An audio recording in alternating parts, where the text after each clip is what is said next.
daa'ima xiqqaa Mariyaam irraa dhalate daa'ima xiqqaa wati jedhu xiqqeessuudhaaf miti daa'ima xiqqaatu dhalate akkasuma caafamatu jira daa'ima xiqqaatu dhalate daa'ima xiqqaatu guddate daa'ima xiqqaa guddate santuyyuu Kiristoos kan jedhame isaa dabalataan ammas ammoo Yesuus illee kan jedhame isaa Waaqayyo mataa Kiristoosii jedha Waaqayyoon mataa Kiristoos jechuun kan Kiristoosin hoogganu jechuudha afaan Oromootiin isa kana irratti Waaqayyoon kun eenyu Kiristoos eenyudha Waaqayyoon kuni qaama sadii qabamoo meeqa kan jedhudha kan gaafadhe wanti xiqqoo gaafadhe waan agamiitiidha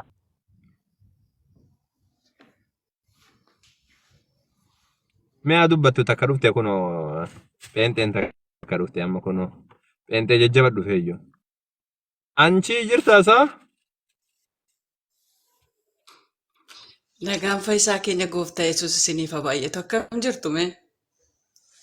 Ani nagaa buusuudhaaf hin dhufnee jedha nagee. Inni hangafa nagaati. Nagaa Waaqayyo isa jiraata siif haa jiraatu. Isa jiraataadha beenni. Lakkii ka du'eedha kun. Inni isa jiraataadha. Lama. Waaqayyo siin jedhe malee. Ka Waaqayyo isa jiru isa jiraataadha.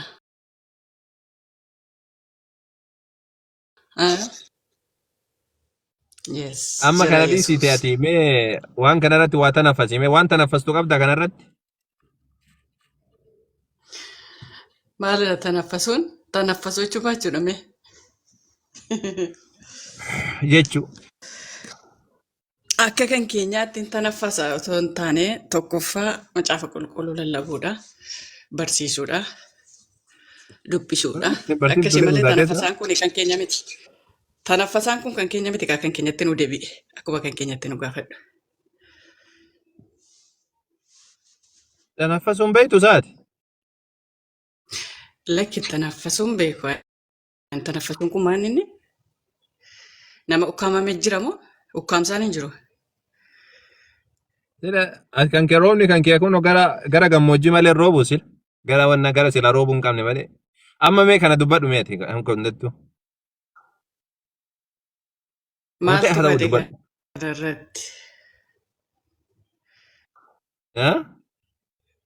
Maaltu badeen jedhe maaltu gaafa isinitti ta'e mee? Waaqayyo mataa Yesuusii jedha mataa Kiristoosii jedha macaafa. Waaqayyo isa kamtu mataa Kiristoos? Abbaan na caala oodheen dubbanneen? Kanaafuu abbaan Yesuusin hin caala itti amanta jechuudha. Gad of deebise malee? Gad of deebisuu isaatiin malee? La dhaggeeffadhu. Dhaggeeffadhu gaa amma kolfuun hin danda'amu. Mamnu'a. Kolfuun hin danda'amu. Jechuun haasaa hawaasuuf nama osoo hin taane dubbii macaafa qulqulluu dubbanna dubbiin jireenyaati. Isinii galee? Maal dubbii jireenyaa kolfaanaa isaanii isaa? Yesuus kolfeen beeku dhugaa jettee saduu garuu akka macaafaatti kolfee jedhu hin jiru dhugaadha saniif jettaati. Kolfuu dhufe mitiin yerooma dhufe iyyuu hojiif dhufe. Siiresi ta'eetiin. Dhimma baatu. Ayyeeshi. Garuu nabiyyoonni rabbiidha akkasillee miti ati dubbadhu akka hundattume.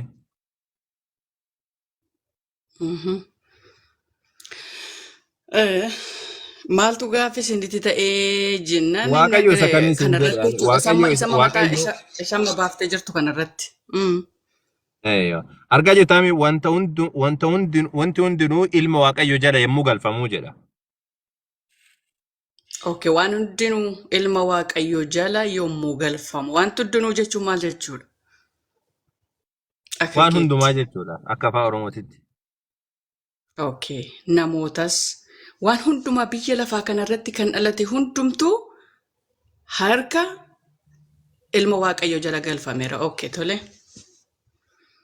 Hayyee gaariidha. Waaqummaa isaatiin jala galfame moo namummaa isaa jala galfame? Waaqummaa isaatiinis haa ta'u namummaa isaatiinis haa ta'u jala galfameera. Tokkicha jala murii haa ta'uudhaa miti. Waaqummaa isaatiin jala galfame moo namummaa isaa jala galfame wanti hundumtuu? Kan Waaqayyoo ela dhaggeeffadhu ammati kanarratti waaqummaa isaatiin jala galfame kan jettu ilma namaa kan jedhamee fi lafa kanarra waan deddeebi'eef yookiis immoo ilma namaa kan jedhee of waameyyuu isa duwwaadha. Ilma namaa jedhee of waaman yeroo hundaa yeroo baay'ee maaliif jennaan ilmaan namootaa bukkee ilmaan namootaa gidduu waan jiruuf. Tolee waaqayyummaa isaa jala galee moo kan jettuuf immoo wanti jala galuu danda'u yookiis immoo wanti waa uumuu danda'u yookiis immoo kan kennamuuf eenyudha waaqummaa yookiis immoo aboo guddaa akka inni qabu mul'isa jechuudha. Waan hundumaa irratti aboo guddaa qaba jechuun waan hundumaa irratti aboon kennameef yookiis immoo aboo qaba jechuun nama ta'uu mul'isa miti. Namni waan hundumtuu jala hin galu nama jala si galeera nama foonii jala waan hundumti nu galuu hin danda'u. Kanaafuu achuma keessatti yoo laaltu waaqa akka inni ta'e yookiis immoo humna jabaa eenyuu ol humna jabaa akka inni qabu argita. Si galee? Amma waaqummaa Yes, waaqayyoodhaan. jala galchee moo namummaa isaa jala galchee akka ta'e Waaqayyoodha. Aizu, waaqayyoodha. Hello. Maaluma rabbi maaliif haasaan godhu? Waaqummaa isaa jala waaqayyoo waaqummaa isaa jala waan hundumaa galchee moo namummaa isaa jala waan hundumaa galchee siin jedhe? Akka inni waan hundumaa waaqummaa irratti qabaatuuf waan hundumtuu harka isaatti dabarsee kenneera. Abbaan waan hundumaa dabarsee ilma isaatti kenneera kan jedhu caafamee jira. Okay. Kanaafuu waaqummaa isaa jala waan hundinuu galee jechuudha. Akkas jechaa jirtu. Galeera. Yaa. Akkas jedhee kanan jettee dubbatu gaariidha. Okay. Lakki eegam waaqummaadhaan waan hundumaa moo'ee jechuu jirta. Eega sani maal jedhaa? Wanti hundinuu ilma waaqayyo jala yommuu galfamu ilmi immoo ofii isaatii waaqayyo isa waan hundumaa miila isaa jala galche jala in galaa jedha. Okay. Kana jechuun maal jechuudha? Kana jechuun waaqayyummaa Yesuus Kiristoosii waaqayyo gadi qaba jechuudha. Qucci jedhee dhumatii miila isaa jala taa'u osoo hin taane hoogganaa isaa jechuudha. Sigalee abbaan anarra caala'u jedhee dubbateera inni sigaleera. Inni maaliif ree sagalee waaqayyooti Yesuus Kiristoos. Sagalee eenyu sagalee waaqayyooti. Adda baasteen ilaalee dogoggora sitti fakkaatiin. Hello. Karaa namaqee jirta. Waaqessuun keenya kun dogoggora sitti hin fakkaatiin. Dogoggora miti. Yeroo takka bakka tana naagalu jira amma. Yesuus Kiristoos waaqummaadhaan waaqayyo abbaatii gadi jettee amantaa jechuudha. Waaqayyo Yesuus Kiristoosii waaqummaadhaan Yesuus Kiristoos waaqummaadhaan waaqayyo abbaadhaa gadi jettee amantaa jechuudha. Humna abbaa isaatiin isa qixxeessu homaattuu waan qabatanii hafan ittiin lakkoofneedha. Sigaleeraa iddoo tokkotti jechuudha. Maamataa qabatta amma waan amma suuta jedhee. Ati waan kanarraa haasaisin jedhee amma ati natti miire amma duratti waaqayyo tuuyyuu waan miira keessan jira moo amma ustaaza keessantu miira keessa jira jiran. Ani amma suuta dheenaasaa. Dhugaadha. Saatiin deemee jira anatu miira keessa jira. Hayyee ati wannan godhiin olii gadi hin deeminiiti waan gootu asitti amma waaqayyo miila isaa ilmi immoo ofiisaatii waaqayyo isa waan hundumaa miila isaa jala galche jala in galaa jedha. Waaqummaadhaan isa jala waaqummaa isaa jala waan hundumaa galchee namummaa jennaan waaqummaa isaa jala galchee naan jedhe. Eega akkas ta'eeyyuu Yesuus Kiristoos waaqummaa isaatii waaqayyoodhaa gadi siin jennaani amma olii gadi maruu jirta. Waaqummaadhaa Yesuus Kiristoos amma saatii kana fudhadhati. Waaqayyoodhaa gadi moo waaqayyoodhaa gadi miti?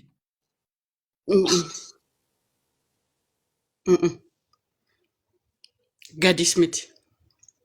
Gadi miti. Miila isaa jala gala jechuun maal jechuudha? Miila waaqayyo jala gala. Gadi jedhee hin dubbadhu ani gadi hin jedhu. Inni waaqayyoo gadidhaa miila isaa jala qucedhee taa'u. Inni waaqayyoodha mataa isaaf. Qucedhee taa'u hin jenne. Laa akkasii miti akkasitti ni qabu. Qucedhee taa'u miti. Qucedhee taa'u hin jennu. Akkasidha. Miila waaqayyo jala in gala jechuuni. Amma dhumaatti dubbisimee tinaakan. Miila waaqayyo jala in gala jechuun bara waaqayyotu isa hoogganaa jechuudha. San hin beekan illee hin beekan. Waaqayyotu isa hoogganaa jechuudha. Waaqayyoodhaa gadi moo inni waaqayyoodhaa gadi moo gadii miti kasiin jedheen. Lakki waaqayyoo gadi miti inni abbaa isaa wajjin wal qixaadha. Akkamitti wal qixa kun waaqayyoo gadi miila waaqayyo jala in galaa jedha. Yesus Kiristoos. Akkasitti jedha xumura irratti maal jedha? Akkasitti Waaqayyo karaa hundumaa waan hundumaarra hin ta'a jedha. Waaqayyo waan hundumaarra ta'a jedha. Yesus illeen isa gadi jira jedha. Okay. Elaa amma sagalee waaqayyooti inni waan ta'eef gooftaan Yesuus Kiristoos sagalee waaqayyoo waan ta'eefu biyya lafaa kanaa dhufuun isaa yookiis immoo waaqayyoo erguun isa sagalee isaa kana nuuf erge jechuudha. Sagalee isaatu dhufee nama ta'e mitiire akkuma Yohaannis keessatti argite. Kanaaf iyyuu sagaleen waaqayyootu Yesuus Kiristoosiin maqaa moggaafamee lafa kanarratti dhufee mul'ate malee Yesuus Kiristoos sagalee dhuma waaqayyooti. Sigaleera. Sagalee waaqayyoo immoo maaliif isatu ergamee kan dhufe sagalee isaati waan ta'eef. Kan mul'ate sagalee haa sagalee isaati waan barbaade haa ta'u. Sagaleen nama Waan barbaade haa ta'u. Itti deebina yeroo biraa san. Iliyaas waa jechuu jirtaa? yaa sagaleen dhuma waaqayyoo suntuu jijjiiramee Yesuus ta'e jechaa jirti isiin. Wanni immoo macaafni illee akkasiin jedhu. Ammoo jalqaba irratti waan irra wal dubbataa jirtan irratti jalqabama irratti wanni isiin jechaa turteewu gaafa ati gaafii si duuba jiru kana gaafattu abbaan na caala jechaa ture. Jettee jalqaba isiin amma immoo waliin caalan jetti deebite. Isinitti dogoggora ta'ee mul'ata jarana wanti nuni dubbannu yookiis wanti nuti amannu dogoggora ta'ee isinitti mul'ata. Garuu nuuf dogoggoras miti. Osoo dogoggora amanna ta'eeti akkasiin hin jenne ani Yesuus waan barbaade haa ta'u yeroo takka yoo obsan akkasiin hin jenne Yesuus Kiristoos sagalee haa ta'u maalillee haa ta'u itti deebina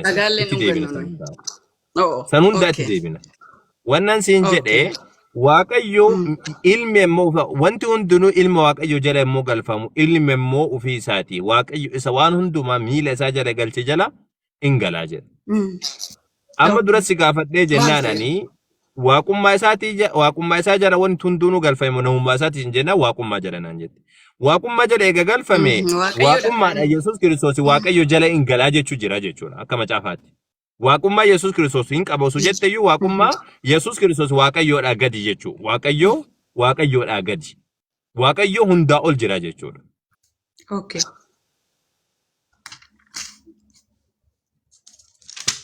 Abbaan inni sagalee isaati.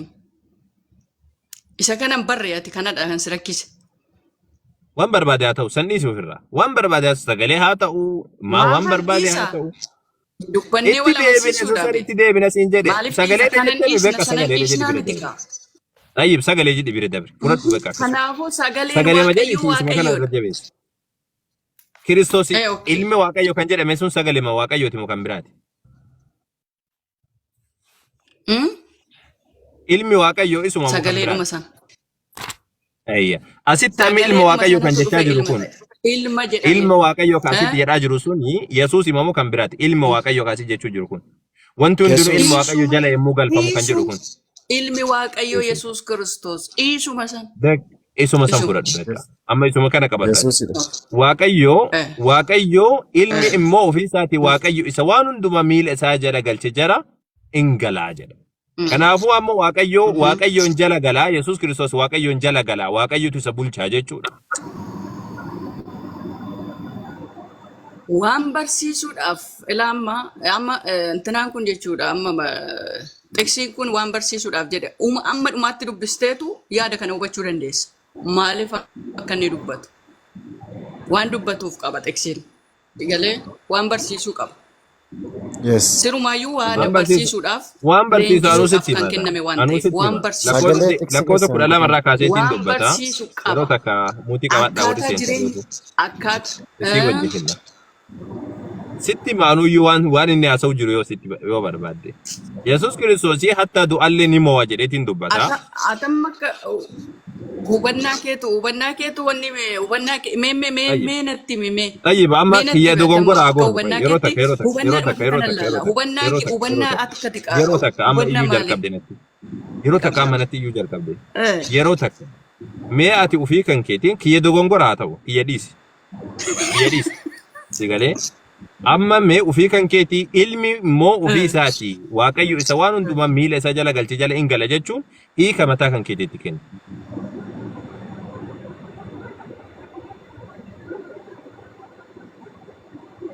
اتكنت أنا ما maal godhate kana ana أنا dhidhiis ما amma kiyya dogongora ما jettee لسين jirtaa kiyya جري dhiiseeti itti وانا kenne dubbii kan لكن كويكا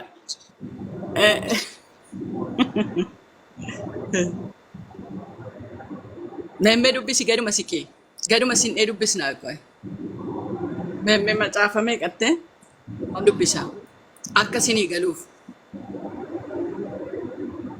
Ataada bakkayyuun beektu hafuurri qulqulluun sitti تكسيتنا himu hafuurri كنمي qulqulluun bakka إمولاتو isaadha sitti ni muti ati ammuma kana lafaa kaatee bakkayyuu kan beekne ammootana naa hiikuudhaaf deemta.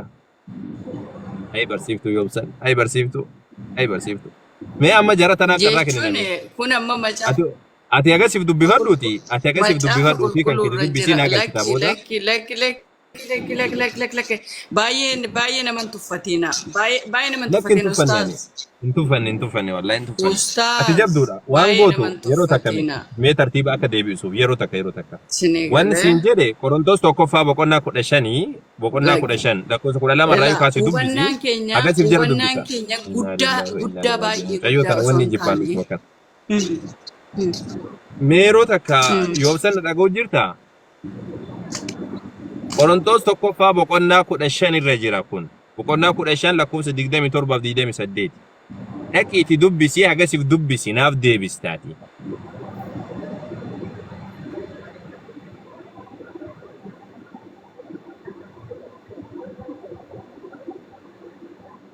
Siigalee agasiif jarraa dubbatanii. Jarraaf carraa kennan. Muutii qabadhutti dubbisiiti erga sanii naa deebista xayyeef.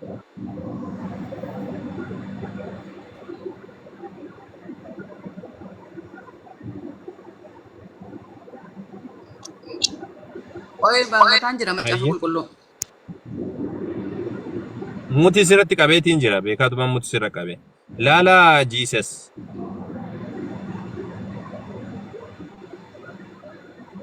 Boontuu xiyyaa qaata siin ergu abboo seeni kaaqee baliiti.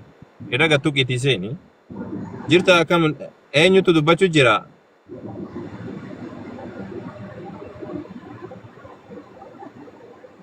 Iyesus jiraata kan jedhu dubbadhume. Ish, nagaan siniif haa ta'u, nagaadhaa Siifillee haa maqaan ta'u dhagaame. caafamee jira ka. Mandara seentanitti nagaa dubbadhaa jedhee dubbatee jira Yesuus Kiristoos maqaan isaa kan eebbifame haa ta'u. Caafanni Macaafa keessatti ati nagaa gaafachuun dhowwamaadha. eh? Yetakkalakkalee no. Dhowwamaadha macaafa keessatti ati nagaa gaafachuun. Eessatti? Amma sii fida sirriitti ilaalte ijaan. Sii Qo'a fidu bakka isaa sii fida. amma isa kanas sii dubbisa. Ayye. Gamnee Ayyaama miti kana yaa- dubbise. gamnee miti ayyaada walirraa fudhannu miira lolaa keessa gallees miti. Siin akkatti hiikkattanii hin qabdu jechuudha. Nutis immoo akkatti hiikkannu hin qabna macaafa qulqulluu jechuudha. Siin akka kitaaba sabii lafa barreessee yookaan immoo gaazexeessaatti dubbistanii bira darbuuf mirga qabdu jechuudha. Fooniin dubbistu waan ta'eef. Isin maaliin dubbistanii isin? Arrabaan hin dubbistanii isin? Nuti hafuura qulqulluudhaan dubbisna. Malee sim jennee akkuma keessanitti gaafatu.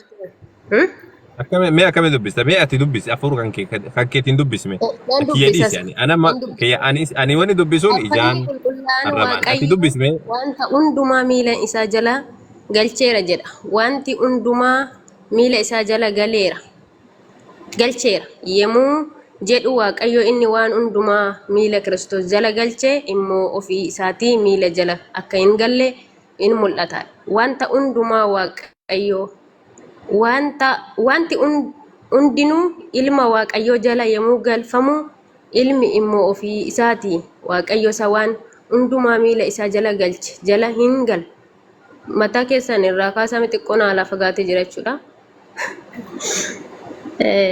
Akkasitti Waaqayyo karaa hundumaa waan hundumaa irra hin taa'a. Okay, gooftaan haa eebbifamu. Akkas jechuunsa kaleessa Kiristoos gaafa biyya lafaa dhufee foon uffate kan mul'ate. Durbee Maariyaamii keessan foon uffatee gaafa mul'ate gatii nurraa kaffaluu yookaan immoo ana bichee yookaan immoo si bichee miti kan dhufe biyya lafaa hundumaaf gatii kaffaluu dhufe jechuudha. Gatii gaafa nurraa kaffalee eegga deebi'ee immoo gaafa gara mirga abbaatti deebi'ee immoo Yesuus Kiristoos Waaqayyoo inni hunduma dagararratti immoo Kiristoos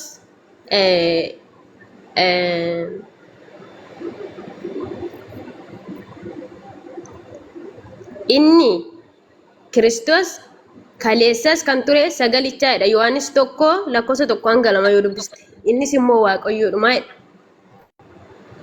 Dhaga'amaa miti sagaleen kun. Ni dhaga'ama. Ana hafuura qulqulluun sii kanaan jennaan dhageeffachuu jira sirriitti. Maal hafuura qulqulluun sii gala reeti yoo dhuftee hafuura qulqulluun sii gala. Inni agni achi dhiisi. Hafuura qulqulluun qabaane. Annan arrabsin hafuura qulqulluun qabaane. Ani hafuura qulqulluu wallahi ni qaba. Hafuura qulqulluu ni qabaane. Hafuura qulqulluu akkamitti dhabeen? Inshallah. Alimaafan nama arrabsan nuti nama arrabsin warra nu arrabsan iyyuu eebbisna. Hafuura qulqulluun qabu namaan jechuun bar anaan muslimtoota hundaanuu hafuura qulqulluun qabu jechuun bar akka arrabaatitti fudhadha. Hafuura qulqulluu ni qabna akkamitti hin qabne nuti. Bareeda akkuma isinitti tolitti fudhadha. Isinii akkuma isinitti tolitti fudhachaa jirtu isin macaafa qulqulluu keenyas. Kanaaf Waaqayyo hundumayyuu harka Kiristoos jala galcheeraadha. Kiristoos immoo hunduma irratti iyyuu haboo hin qaba.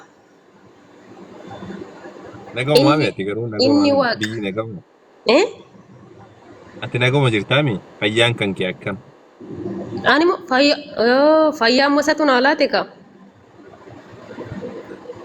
Waan macaafni jedhu mee waliin tokko tokko dubbifna. Caafanni qulqullaa'aan wanta hundumaa miila isaa jala galcheen jedha. Wanta hundumaa miila isaa jala yeroo takka jechuun ardiilee torban uumame saba dachee kanarratti uumame hundumaa isaa caafanni qulqulluu jala galeera kan jedhu. Eewa wanti hundumaa jechuun waan rabbiin uume jechuudha. Macaafa faarfannaa irra fuudhee waan kana faarfannaa boqonnaa 8 irra jira lakkoofsa 5 irratti jechuudha. Harka uumaa harka keetii hundarratti isa shuumtee jedha. Waan harkaan keetiin uumteedha. Waaqayyo tuuyyuu waan ofii uume irratti isa shuumedha. Mee itti dhufna sasan. Galcheera yommuu jedhu jedhe Waaqayyo inni waan hundumaa miila Kiristoos jala galchee immoo ofii isaatiin miila jala akka hin galin mul'ataadha jedhe. Waaqayyo miila jala hin galu. Waaqayyo miila jala hin galu.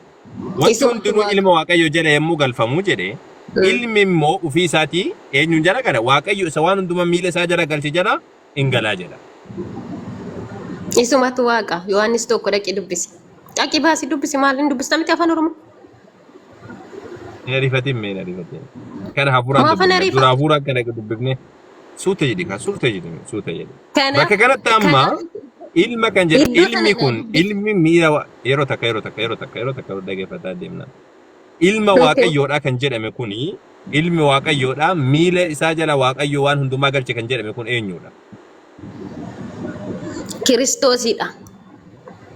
Kiristoos hafuura qulqulluudha. Ilmi immoo ofii isaatii Waaqayyo isa waan hundumaa miila isaa jala galche jala hin galaa jedha. Kiristoos eenyuun jala galaa jechuudha? Waaqayyo kam jala gala? Hafuurri qulqulluun abboomamee bakka hundatti iyyuu argama kan jedhu caafamee jira. Kiristoos hafuura qulqulluudha malee foon hin dhagahamu.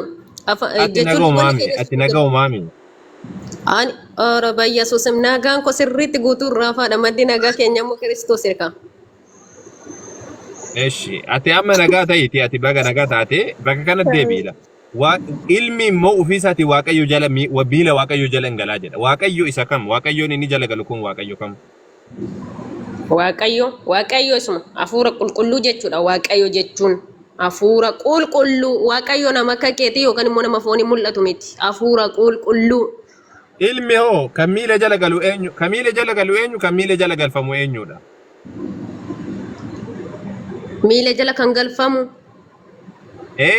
Ilmi ammoo ofii isaatii Waaqayyo isa waan hundumaa miila isaa jala galche jala hin galaa jedha. Kan jala galu sun eenyudha? Isumatu foon uffatee mul'ateetu biyya lafaa isaa kaleessa Addaamii fi Hewaan idan keessa gannu baasanii bakkeetti nu darbatan san gatiin irraa kaffalee sibiila uffate sin jedhe waan sibiila uffate sin jedhe si dubbadhaan kama foon uffate san dubbadhaati kan biraati miti kan haasa'u jiru. Inni foon uffate Kiristoos qaba. Akka foon uffate Kiristoos biyya lafaa dhufan beektuma?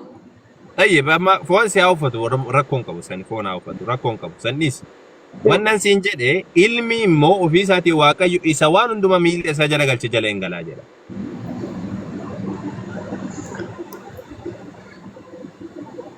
Jedhe biyaan sii deebise. Eenyudha ilmi eenyu Waaqayyo eenyudha? Waaqayyoon inni jala galu eenyudha? Ilmi immoo eenyudha? Addaan baasinaaf himi. Isuma sada waaqayyo tokko maqaa abbaa kan ilmaa kana fura qulqulluu isaanuma Kamtu Kiristoos jala galere? maaltu jala gale harka Kiristoos jala gale biyyi lafa hundisaa Lakki akkasin jedhu bara. fudhate. Akkasii miti eeshi tayyib isa jala Kiristoos hin jala galee jedhi qabadhu. Ilmi immoo ofii isaatii Waaqayyo isa waan hundumaa miila isaa jala galche jala hin galaa jedha. Argu jirtaa misaa kun bakka tana laal miidha bakka tana laal. Naan argite jiko sirriitti waan Egaa argite maarree Waaqayyo jala galaa jedha. Ilmi isa kam Waaqayyo isa kam.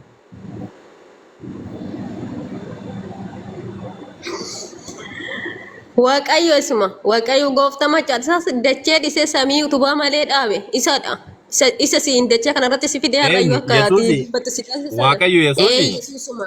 Yesuusuma. Yohaannis tokko dhaqi Eeshi achitti qabu. Yeroo takka eegi kan isumatti jirra eegi. Eeshi Yesuus jedhi qabu. Ilmi immoo eenyudha? Hello rabbii kan keeti jedhi. Yeroo takka. Ilmi immoo eenyudha ta'e? Ilmi isa jala galu sun eenyudha? Ilmi Waaqayyoodha eenyudha kan isa jala galu? Kan Yesuus hin jala galu sun.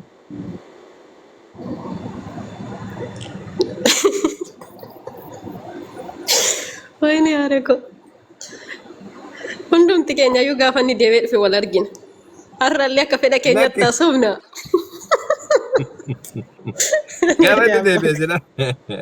Gaafa inni deebi'ee abshir maaloo arginaa miti turaadha inshallah rabbiin zamana sanii dhaqqabsiisu rabbiin beeka ilaalla wamaa rakkisu gaafa deebi'ee wamaa rakkoon qabutti gaafa deebi'ee isayyuu gaafatanii mee isa kana maal jettameen ilmi eenyudha eshi Waaqayyo Yesuus jette eshi Waaqayyo Yesuus jette sii qabni ilmi Waaqayyo hoo eenyu ka Waaqayyo isa miila isaa jala waan hundumaa galchisuun. Waaqayyo sadachee dhisee samii utubaa malee dhaabee Kiristoos hafuura qulqulluudhaan foon uffatee jidduu keenyatti argame malee waaqni biraa hin jiru. Waaqni biraa jira? Gooftaa maccabte. Waaqayyo Yesuusin naan jettee meebbo. Waaqayyo Yesuus naan jette moo naan hin jenne meebbo. Jedhe Yesuus ilmi Waaqayyo hoo eenyu? Ilmi Waaqayyo kun hoo eenyu? Isumatu Waaqayyo dachee kanarratti si uume. Isumatu samii utubaa malee dhaabe isumatu dachee dhise. Yesuus Kiristoos waaqa kaleessas waaqa arras waaqa boos immoo darbee waaqa. Hindus hindulloomus. Ilmi hoo eenyu? Ilmi eenyu? Ilmi Waaqayyoon jala gale sun eenyudha? Ka Waaqayyo waan hundumaa miila isaa jala galche ka Waaqayyo isa hogganu sun ka Waaqayyo isa hogganu sun eenyudha? Yesuus Waaqayyo Yesuus yoo ta'e ilmi eenyudha?